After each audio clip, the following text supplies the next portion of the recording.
everybody. So we are so excited. We are here to talk about one of my favorite movies of all time. And we're talking about Jurassic Park.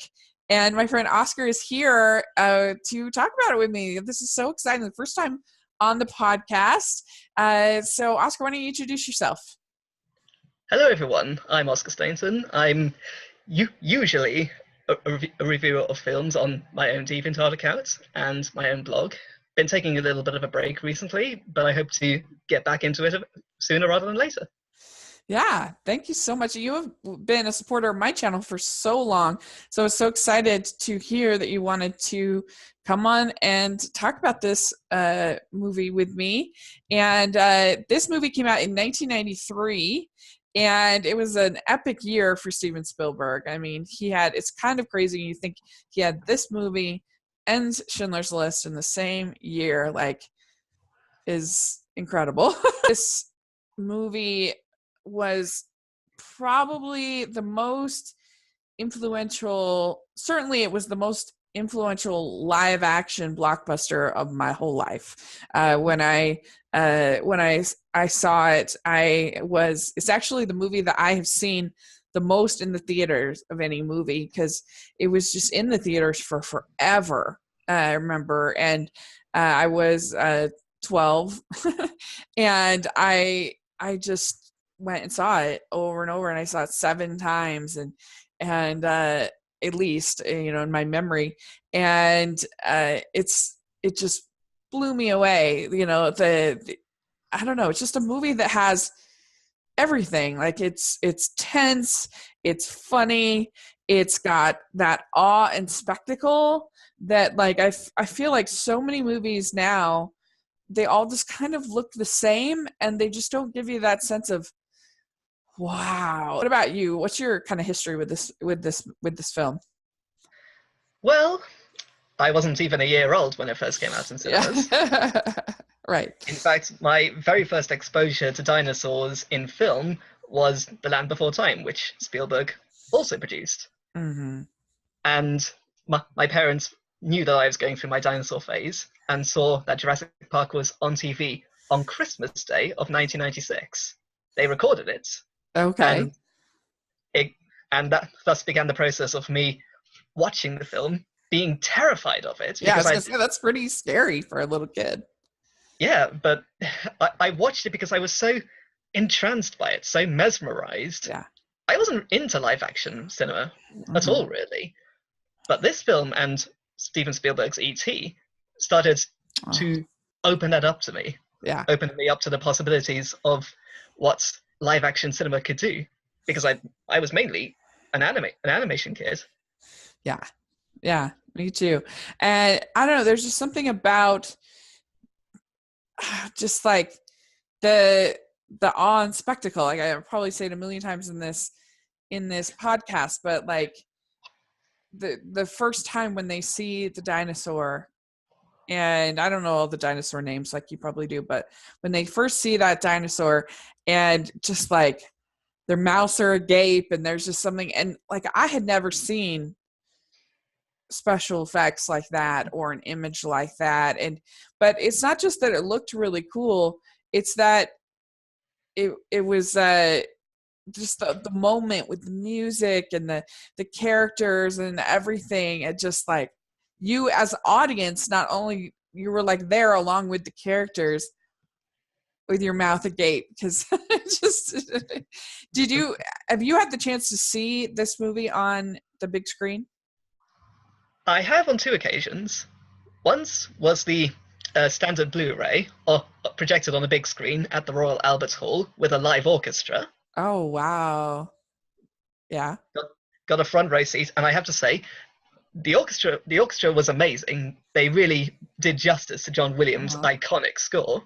That's amazing. Yeah. But the really incredible thing was the sound design. Something I noticed when I was sitting that close to the screen was that the growls and the footsteps of the T-Rex reverberated through the entire hall and right through me. Yeah. And I was like, oh my God, I'm genuinely terrified for the first time in I don't know how many years. Yeah. And most recently, I saw it at the Prince Charles Cinema in London, which has a 35mm screen projector. So I was able to see it Oh, just as cool. you saw it in 1993. And Yeah. the picture quality was amazing. Yeah. It had a few, bits of dust and film grain, but the colors were much richer. The scenes at night and rain were much darker, more atmospheric. Yeah. And of course, the sound quality also reverberated right through you. Yeah. And since then, I've been looking at my Jurassic Park Blu-ray and thinking, it's a bit bland looking in comparison. Mm-hmm. Yeah. Oh, I would love to see it again on 35 and just get I don't know, just that old school experience would be really, really, really cool. And also to add to that, on both occasions, the shared audience experience that was tangible. Yeah. You really you're laughing alongside everyone at all of the comedic beats, Right. whether it's from the antics of Dennis Nedry or the sarcastic wit of Ian Malcolm. Yeah. Or the shirtless scene. Right. Yeah, no, it really is a great blockbuster in that sense. I'm like I said, the only thing I can compare it to is something like Wonder Woman. At least for me, when I saw that, it was just like this audience was so invested in the characters and in everything was happening, and in Jurassic Park, even probably maybe even more so, but just like the scary moments when you're watching it with an audience, the on spectacle moments, the funny moments, all that stuff, it just nails it. And I think you can really see how everything in Spielberg's pedigree was kind of leading up to this moment. You can see how something like Jaws, of course, was very influential on something like this, the way that Jaws uses music, the way that it is very I think maybe if Jaws has something over Jurassic Park, it's just that they use the shark way less than the dinosaurs in this, which I think actually makes that movie scarier, but that was just by necessity. But I don't know, you can just see different things in all of his movies about how he uses actors and how he uses tone and all the stuff that sort of kind of led him to making this, in my opinion, his ultimate blockbuster film. I think this is better than any of the Indiana Jones movies. I think it's better, just my personal, I think it's his best blockbuster. I would say so too. I've said it before that Jurassic Park is my favorite film of his. I wouldn't say it's his greatest. I think his personal greatest achievement would probably be Schindler's List. Yeah, agreed. But on the blockbuster spectrum, then yeah, I think it comes above the likes of Jaws, Indiana Jones, and even E.T. Yeah, agreed. I agree with you. I don't know, this movie just, I don't know. I'm sure that some people can poke little flaws and different things in it, but to me, it's just about a perfect movie. In terms of the plot and characters, it's actually pretty tight, pretty airtight. But there are a number of noticeable technical gaps that you notice. Yeah. Like, one of the more famous ones is when there's a mechanical claw holding one of the raptor eggs hatching. In one scene, it's there, and in the next cut, it's gone. There's just the egg hatching. Yeah. I can see what you mean, and there's a little bit in the I did notice this time, just because I was trying to look more critically and now give some critical analysis. There is the CGI in the kitchen scene with the raptors. It's not perfect. There are a few times it looks a little wonky, but I'm so invested in the characters in that scene that I don't care at all. It doesn't bother me. But other than that, I thought the special effects held up incredibly well. That was the only time where I really noticed that I'm like, oh yeah, it's 1993. The one dodgy effect I always tend to point to is when the Brachiosaurus sneezes on Lex. Oh yeah. Yeah. The original appearance of the Brachiosaurus, I think, holds up incredibly well for 1990s special effects. Right, yeah. But yeah, I do see what you mean about the raptors, the CG raptors in the kitchen looking a bit Yeah, Not like when from they're like jumping on, like in general, it doesn't really matter that much because it's not lit all that. Like it's kind of dark, and so it doesn't it hides it pretty good. But there's just a couple shots that it looked pretty. It didn't look great, but like I said, I'm so invested in the characters at that point that doesn't matter at all exactly. to me. All right, well, let's talk about this a little bit more. So you have read the book by Michael Crichton that this film is based on, and I've been told I should just read it. I haven't read it, but you you have, and so I've heard that it is a pretty loose adaptation. Would you agree? Yes, I would say so. I mean, the essential plot remains there, and a lot of the character names are also very very much present, but their personalities are changed drastically to a large extent. For example, Malcolm in the books is this sort of stone cold, serious, sort of doomsaying character, Uh-huh. and obviously in the film he's a lot more laid back, sarcastic, and quippy, you might say. Uh-huh. But I think the most egregious changes to John Hammond. It obviously in the film he's portrayed wonderfully by the late Sir Richard Attenborough Uh-huh. as this calm, sweet, grandfatherly figure who generally does want to see he does genuinely want to bring joy to children and people of all ages across the world. Right. The Hammond in the book is absolutely nothing like that. He's just interested in money. So I do caution, if you do read the book, set aside all expectations for similarities to the film. Okay. So would Because you there are say some.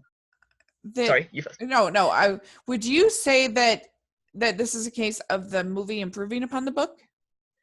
In my opinion, yes. Yeah. Because I believe Spielberg was able to infuse a lot of his own soul and his own sort of love for life, if you will, Uh-huh. into the story and into the characters, especially Hammond. You could say that Hammond's desire to show audiences something that isn't an illusion, something they could see and touch, Uh-huh. something that can capture the hearts of millions and not just kids, everyone. Yeah. That sounds very much like what Spielberg tends to set out to do and achieved very well Yeah. throughout his career.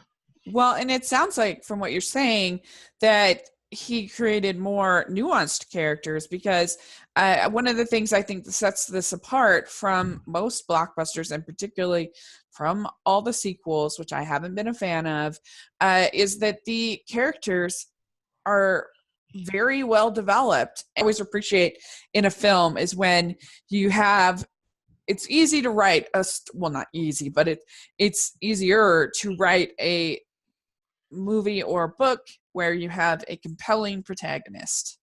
But I think what always impresses me the most is when you have a rich story where you get to know and you get to see like 7, 8, 9 dynamic characters in your story. Like that is to me is great. There are a ton of developed characters that you see beginning and you see a full story arc, which is pretty impressive to do. It's also worth noting that Grant doesn't really have an arc in the book.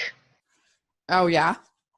In fact, in the book, Grant liked children, and he was never at any one point at odds with Lex or Tim. Uh-huh. But in this case, not only does it make Grant more likable, but it also makes him more entertaining as well. Right. Yeah. Because Yeah.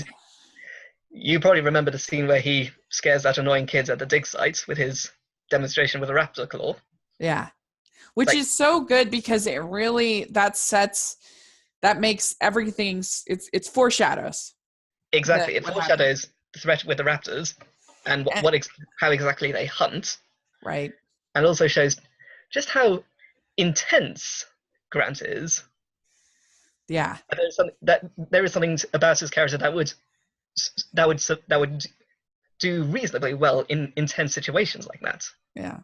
Because he has such a good mind for these animals. Right. With the Sam Neill was playing Dr. Grant, as you said, and Laura Dern playing Dr. Sattler, and they are Paleontologists. Sorry.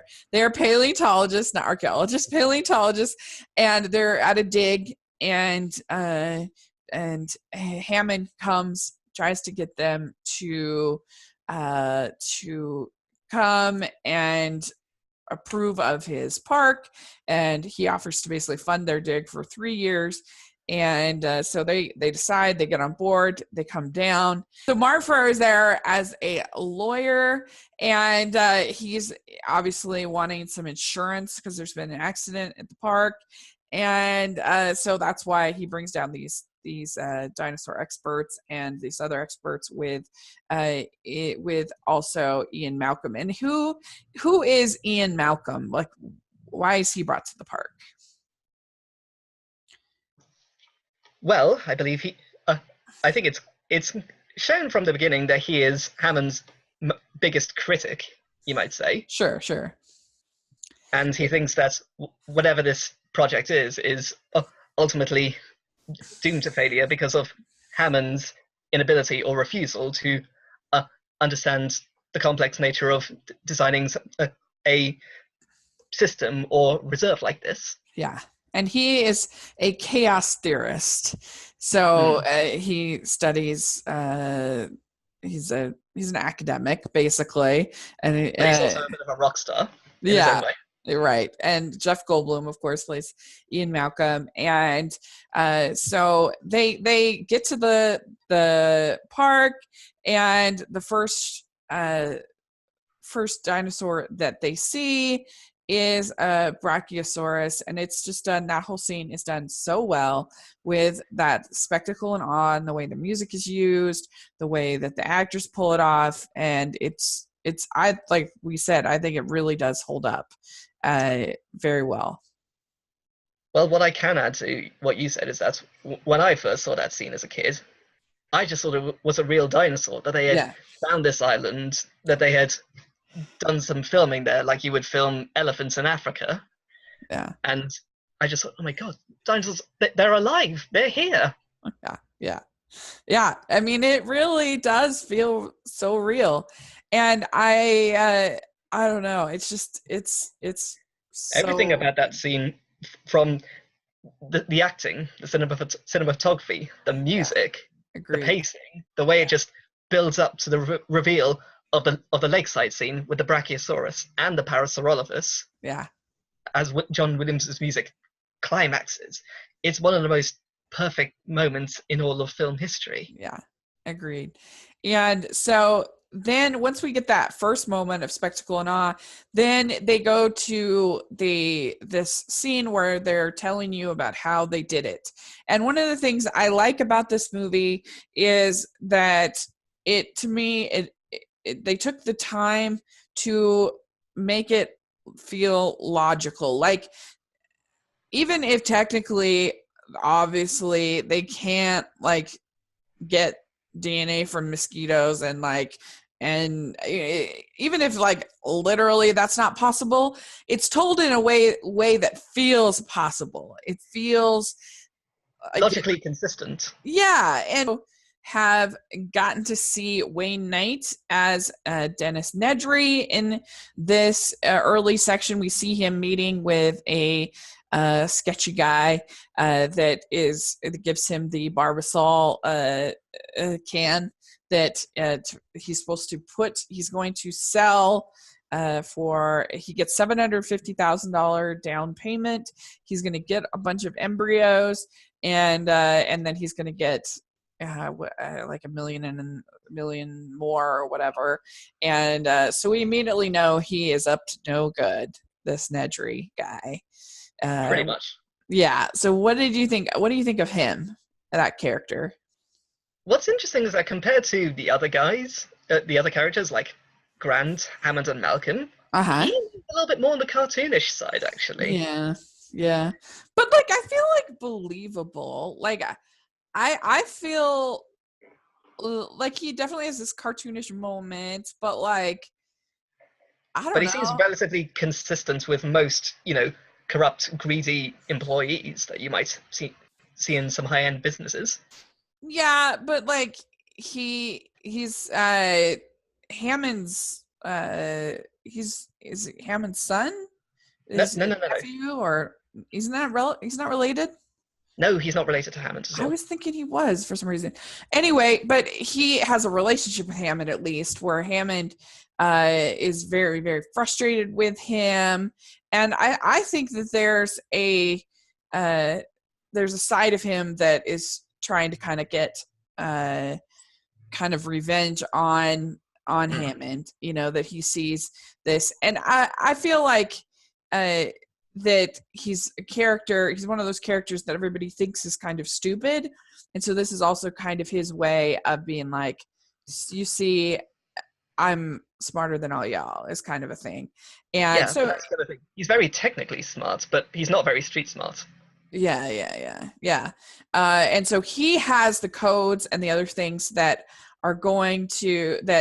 he knows how to make the whole park work on his computer. And so he creates this whole plan.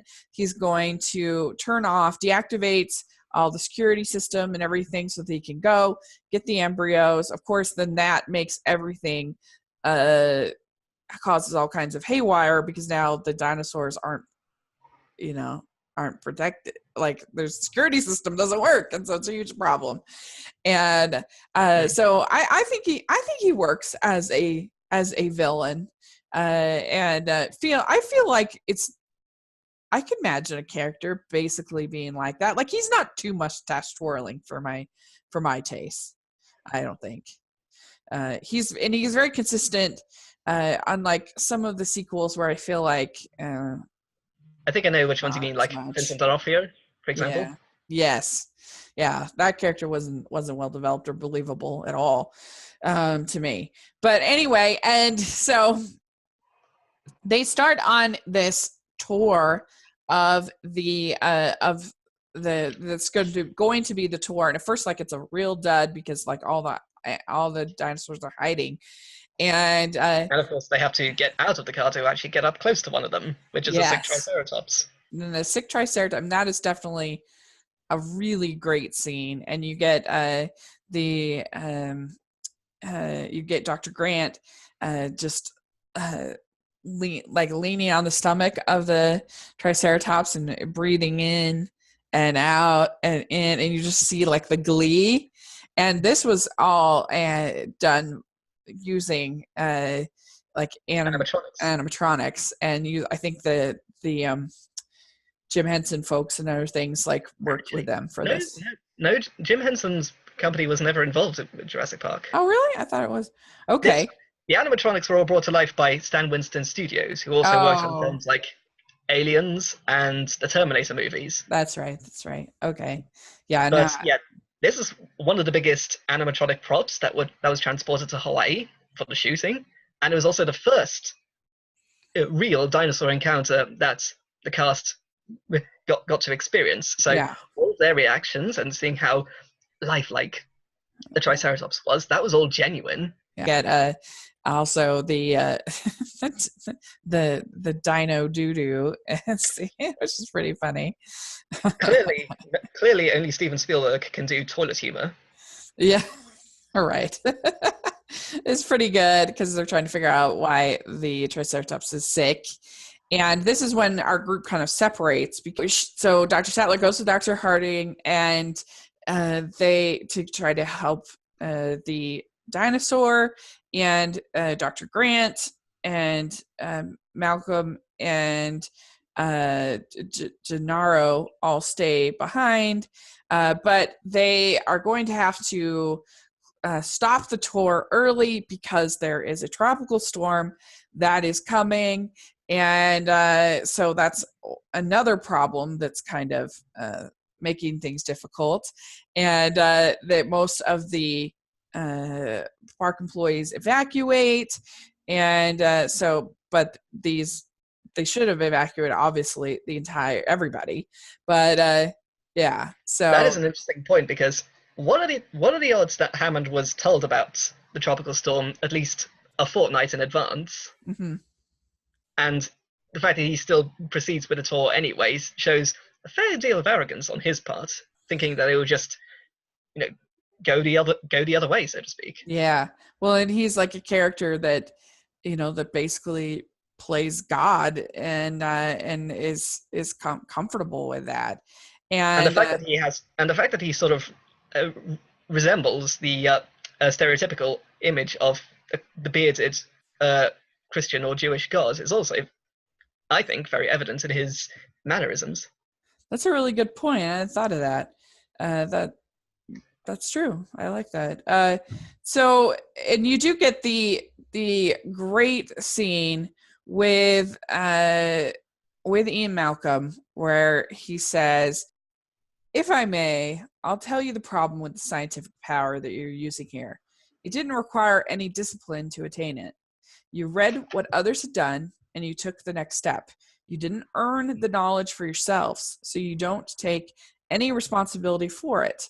You stood on the shoulders of geniuses to accomplish something as fast as you could, and before you even knew what you had, you patented it, you packaged it, and you slapped it on a plastic lunchbox, and now." And what do you think that Ian is kind of trying to say there? Like, what do you think he's trying to say there? I think he's saying that Hammond and InGen as a whole have approached the whole cloning process, but also the commercialization of the dinosaurs with such frivolity and naivety that they've just basically inadvertently opened a Pandora's box.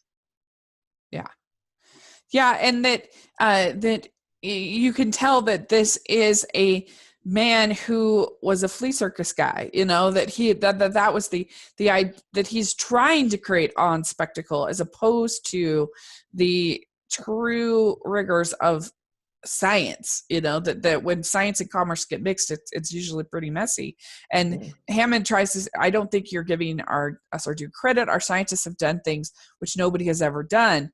And Ian says, yeah, but your scientists were so preoccupied with whether or not they could that they stopped to think if they should. And then you get Hammond saying condors are on the verge of extinction. If I was to create a flock of condors on this island, you wouldn't have anything to say. And Ian says, no, hold on. This isn't the same species that was obliterated by deforestation or building of a dam. Dinosaurs had their shot, and nature selected them for extinction. And so, yeah. What do you think about that? That just personally, what do you think about that? That when science kind of tries to subvert what nature is trying to do, because the film is presenting itself as a cautionary tale in the vein of Mary Shelley's Frankenstein, and about not thinking about the consequences of playing God. Malcolm's case about not crossing that threshold and playing God comes off as very strong.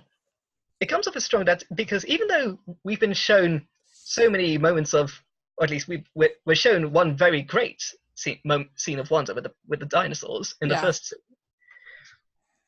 that it's very easily to be beguiled by the possibilities of letting this genetic power sort of flourish in the way that it could and the way it already has in Jurassic Park. Yeah. But it's also, I do have one sort of wrinkle about it, is that nature selected dinosaurs for extinction, but do we count asteroids as nature? Or do we count that as an sort of alien sort of force? Yeah, I mean, is that the only reason they went extinct, though? Isn't it a little more complicated than that? The asteroid was more or less the coup de grace. There were other sizable climate changes happening at that time, but the dinosaurs probably would have survived those if not for the asteroid. And the asteroid also hit a very geologically active part of the Earth 66 million years ago.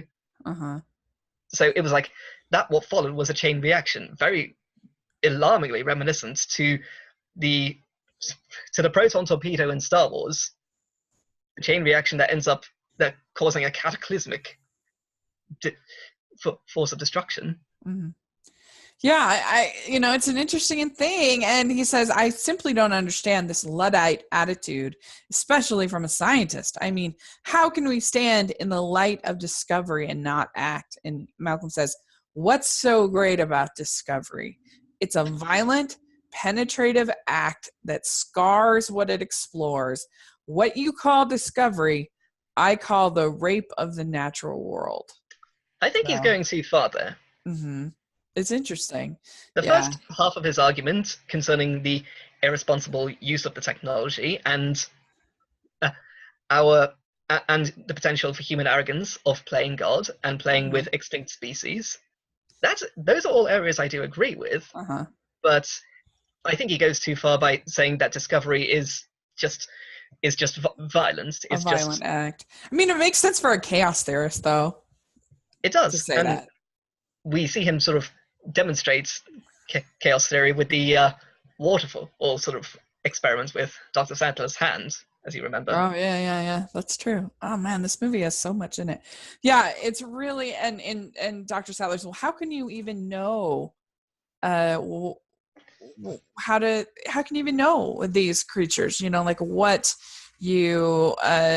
how to treat them or how to contain them or whatever. And so she makes a really good point. And I don't know, the whole cloning thing, like, just freaks me out. Like, creepy now, and I think Spielberg was very nascent to the possibilities that could happen 25 years forward from that time period.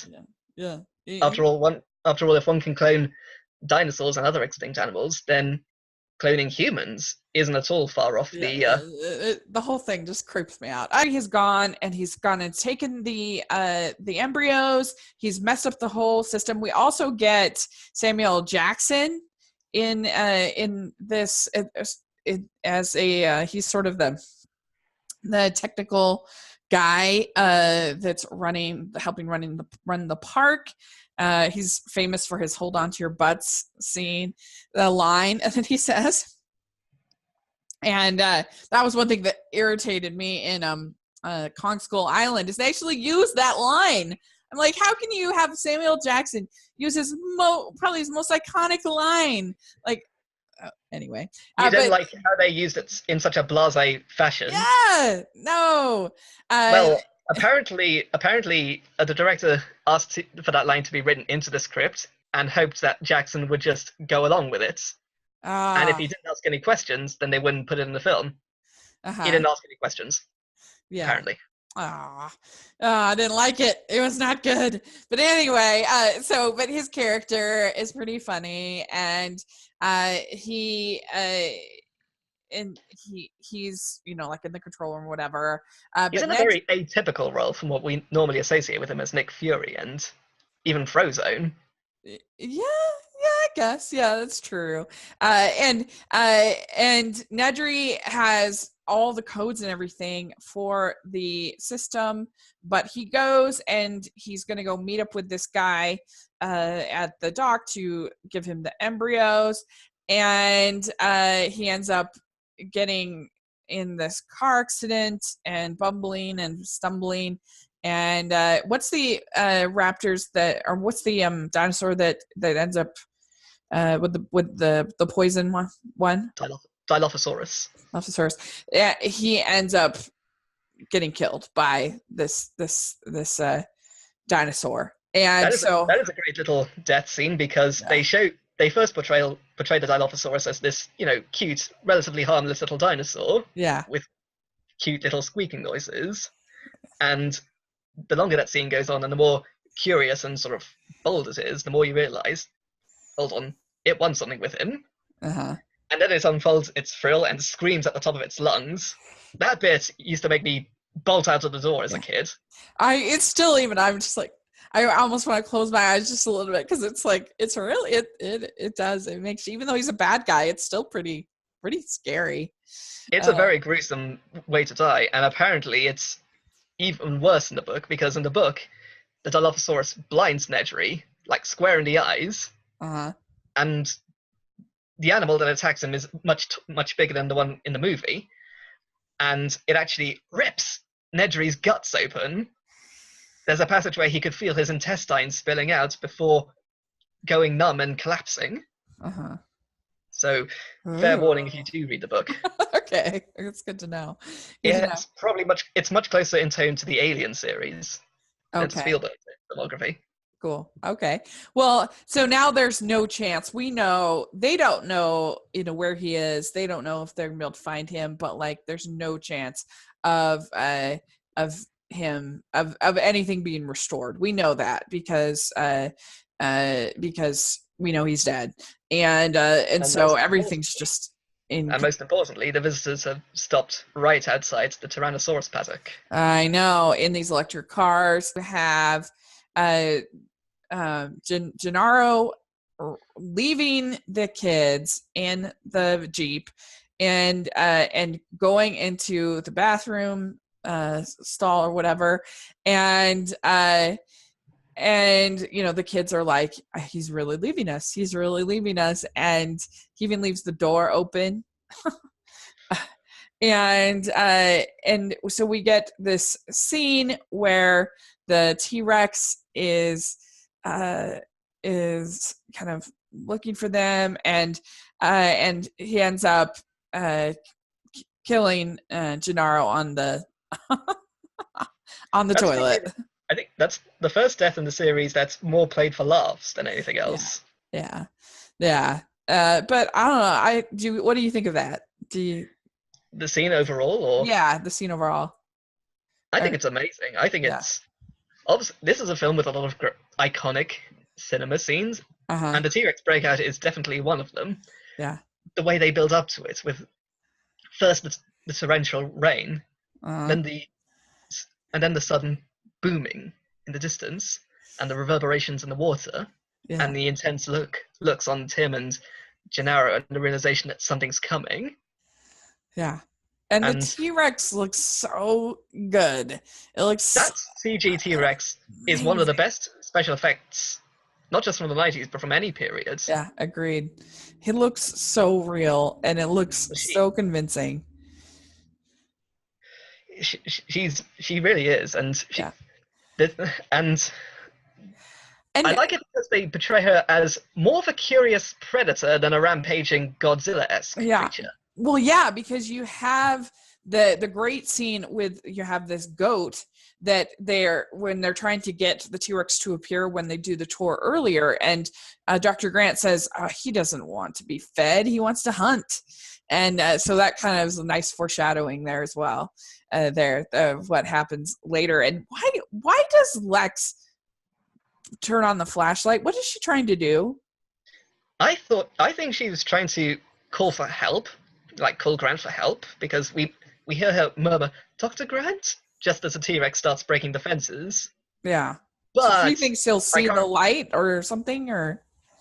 But beyond that, it was a completely stupid and panic-driven sort of decision. Yeah. And obviously got both her and him in a million times more trouble. Yeah, agreed.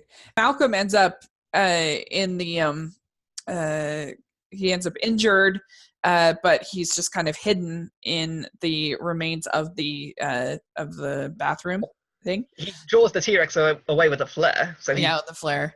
He does try to have a hero moment, but kind of fails at it.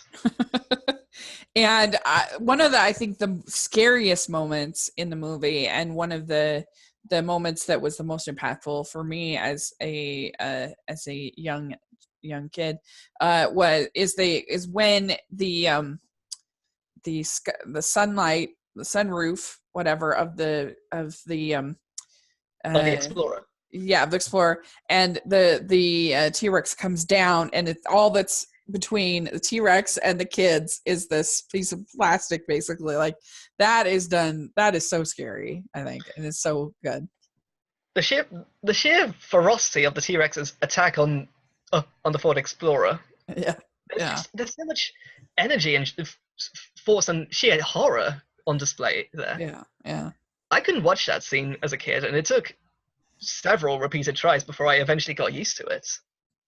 It's really scary, and they end up, basically, he ends up like trapping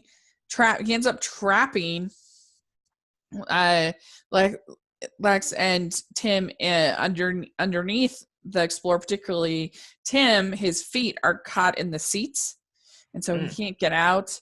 And they're finally able to get the T-Rex to kind of move on for just a little bit at least. And you have then for that period, then you have Dr. Grant, Lex, and Tim that are in the park because the Explorer gets like dumped over the side, the things. And I mean, that's a pretty intense scene when he's trying to Dr. Grant is trying to get the kids from the car, but they're like in this tree, and that whole thing, that all I think works really well, even though there's no dinosaurs in that scene. It's still pretty tense. That's one of two scenes where it's man-made constructs and man-made environments that are the real threats rather than the dinosaurs. Yeah. It's really and the good. second is the electric fence that Grant and the kids climb later. Right. And it is a remarkably tense sequence. Muldoon and Dr. Sattler go to try to save them, try to find them. And they get there and they're able to get Malcolm. And they don't know where Lex and Tim and Dr. Grant are.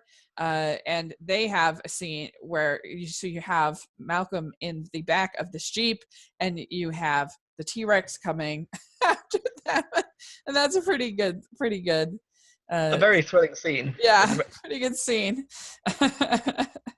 And probably one of the more iconic scenes. And I can't remember, is it in that scene where you see the items in the mirror, or is that later? Yes. Yeah. Yes, So that's they parody that in Toy Story 2. Yeah. But that's really, really iconic. One of the most iconic scenes, I think, in the movie. And they're able to get into the bunker, basically. And then you have Dr. Grant and Tim and Lex, that they are able to find some shelter so that he's able to get some sleep. That's when we get that sneezing scene that you were talking about with the... Well, we're also reminded of the beauty of the dinosaurs with the Brachiosauruses singing. Yeah. And they do give you enough sort of breaths in this that... and moments of like the ice cream scene that we already talked about, like where you really get you get to know these characters. It's not just sort of mindless action like you sometimes see. Like you get moments to take a breath and be with these characters. So I think that's nice. And you also see, for somebody who kind of hates kids, like Grant, like staying up all night to help them and just being like a protector, like that's really nice to see. And Sam Neill, I think, does a great job. It's also very interesting that the kids actually like Grant almost immediately. Yeah, like, especially there's no arc on that part where they have to, grow to like him. It's all on Grant, basically. Yeah. And we also find out during this time that the Grant finds eggs in the wild. So he knows that they have actually been breeding, and that the frog DNA that they used can change sex in a single cell environment, and so that's how nature found a way. Single sex environment. Yeah, that's right. So, yeah. And it's evident that the nest that they ran into was a velociraptor nest, because you see little two-toed footprints scampering off into the bushes. Ooh. And we should just learn to listen to chaos theorists. Like, that's the lesson of Jurassic Park. Also, during this time that you get the iconic scene with the shirtless scene. Yeah, with what's your opinion of it? For the longest time, I didn't care about it. I just thought, why is this here? Yeah. What's your opinion? I mean, I'll take a shirtless Jeff Goldblum any day, so I'm fine with it. I think it's fun. I think it's one of those silly moments, which I appreciate. So, yeah, it's fun. Spawned a fountain of memes, that's for sure. sure. Yeah, exactly. So they decide that they are going to have to reboot the entire system, and so the park shuts down, and you get this the System ready sign. yeah. So What's also interesting is that in that scene, the music is still slightly ominous because we're told earlier on that Nedry didn't switch off the raptor fences. He just switched off the main park fences. right, So when this happens, that's when you realize the raptors can break out now. yeah. You're not told this, but that information is left there in the back of your head to gestate. Right. And so you find out the Samuel Jackson character he has to go to this shed on the other. Isn't that the way things always are? Is the switch is always on the other side of the park. Like that's how they do it here. And so he goes, and so there's also your scene where you have, because the power is going in and out, but they don't know that, Grant and Lexi and Tim, so they try to climb the fence. And at first they're successful, but then Tim... And there's also an element of urgency because they saw the T-Rex hunting a herd of Gallimimus and they hear it roaring in the distance. Yeah. Oh, yeah. That's a great scene. I forgot that where they're running against those run.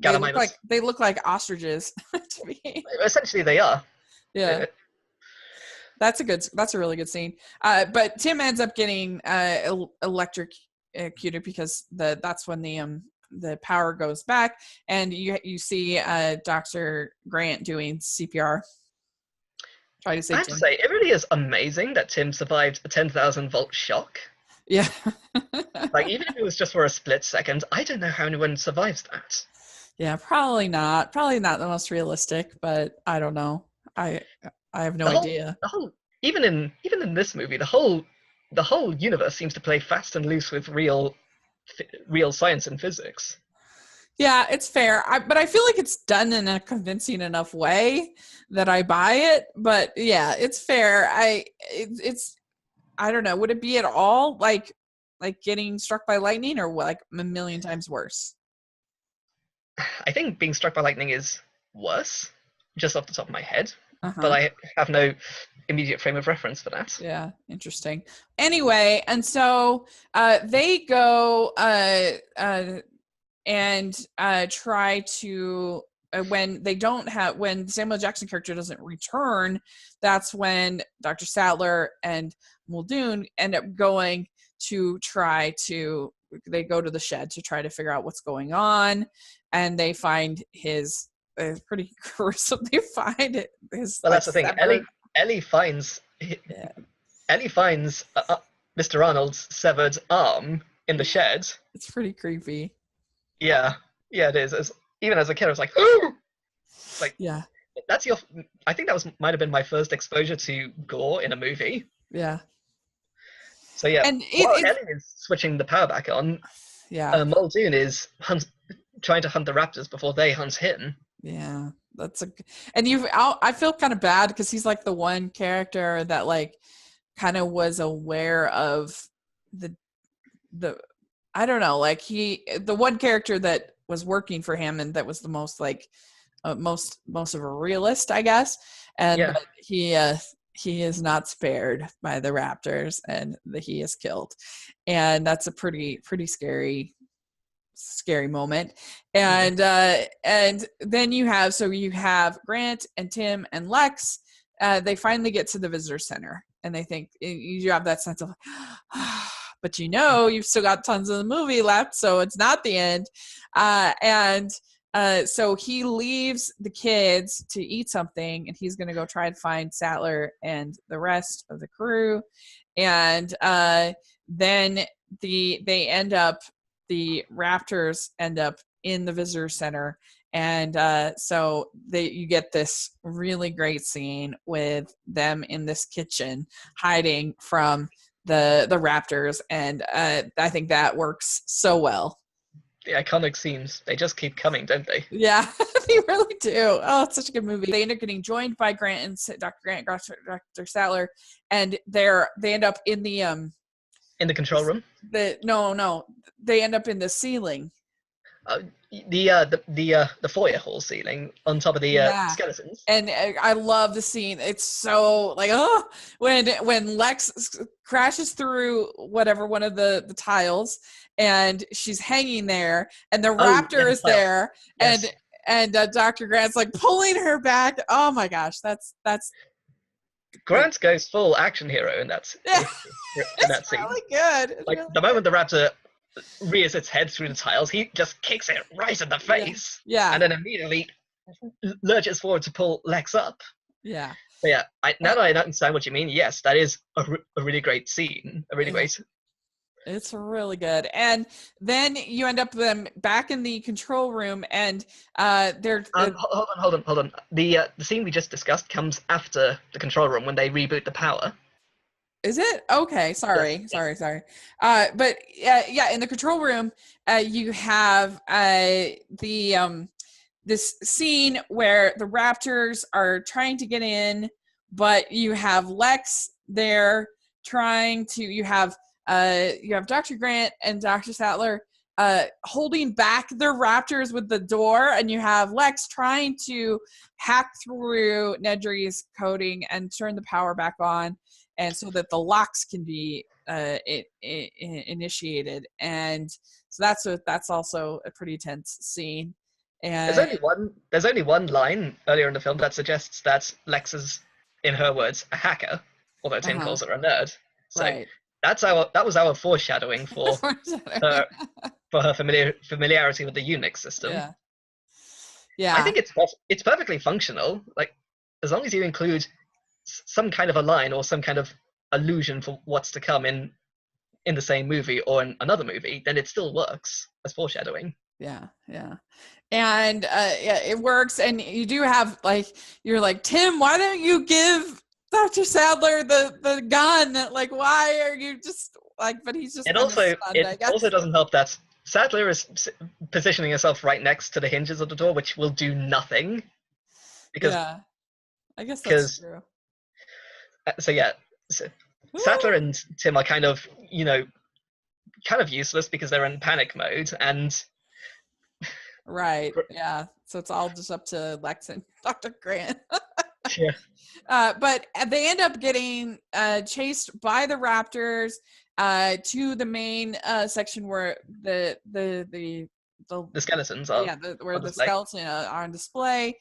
And they're just about to be cornered when the T-Rex comes and kills the Raptors, and you get the iconic scene of the real T-Rex there with the banner for Jurassic Park, and you get the line from Dr. Grant saying, "I am not going to endorse your park," and then Dr. Hammond says, "Me either. Me either." I think it's after careful consideration, I've decided not to endorse your park. Yeah. And Hammond says, "So have I." Right. And so they end up leaving on a helicopter with Dr. Mouth. Hammond looks over his island creation one last very longing and very sad time. Yeah. Get just the iconic music from John Williams, and they're really, they've had people try to imitate John Williams, but there is nobody, I think, that can create themes like him. Like, he just, whether it's the Harry Potter, Star Wars, Indiana Jones, Superman, absolutely right. And there's just nobody is even close. You have the closest maybe I can think of is maybe like Alan Menken, but I think Alan Menken does a great job with scores, but I think I it's not the same as like a theme. Like, there's just John Williams is the theme guy, and he's just so great. Alan Menken can create great themes, as we've seen in Beauty and the Beast, but he doesn't have as consistent a track record as John Williams has for it. He has probably a more diverse track record, with things like everything from Home on the Range to, which is like a Western sort of thing, to to the Aladdin, Pocahontas. yeah, and Hercules, and with Gospel, and he has a very great diversity. But I don't know, it's just like there's just no comparison between anybody, and I don't think John Williams will ever be topped as far When as you just. say who tries to imitate John Williams, what kind of composer comes to mind? I mean, you have like really solid composers, somebody like an Alan Silvestri, that Or J.D. certainly. Horner? Yeah, that does great work, but I don't know, there's just something about, particularly, like, you can literally play 2-3 notes of John Williams themes and oh, that's Harry Potter, that's Superman, that's Jaws, like that's all you need, and you're like, oh, there you go, that's Jaws. And there's just it's really amazing what he has done, and he Closing does shots of the film, I think, is also one of the most masterful and conveys so much. Yeah, Is that when agreed. Grant is looking out of the helicopter and sees a flock of pelicans flying nearby? Yeah, that's a good point. Conveying perfectly that not only does life find a way, but the dinosaurs actually did find a way. They aren't the extinct behemoths lying on the ground. They're all around us today. Yeah, that's the a birds. good point. That's a good point. I hadn't thought of that. Yeah, you're right. Yeah, that's true.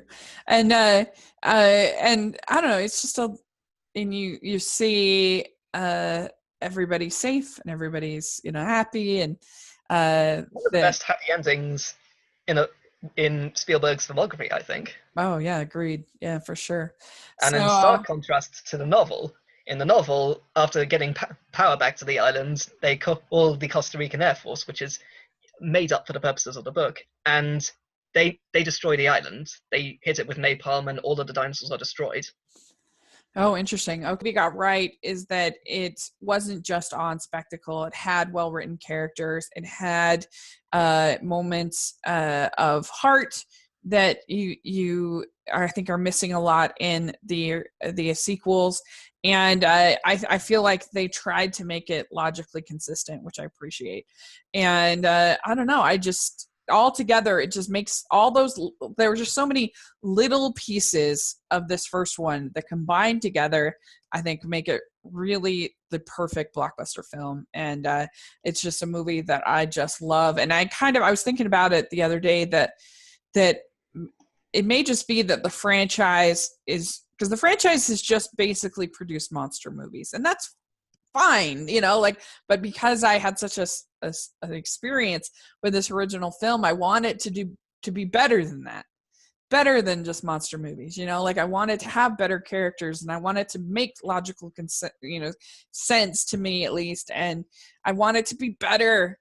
And but I may just have to kind of just accept monster movies for what they are, I guess. I don't know, but my opinions on The Lost World and Jurassic World are a little obviously somewhat different from yours. That I do have a tendency to see somewhat more in them than I think a lot of people tend to do so.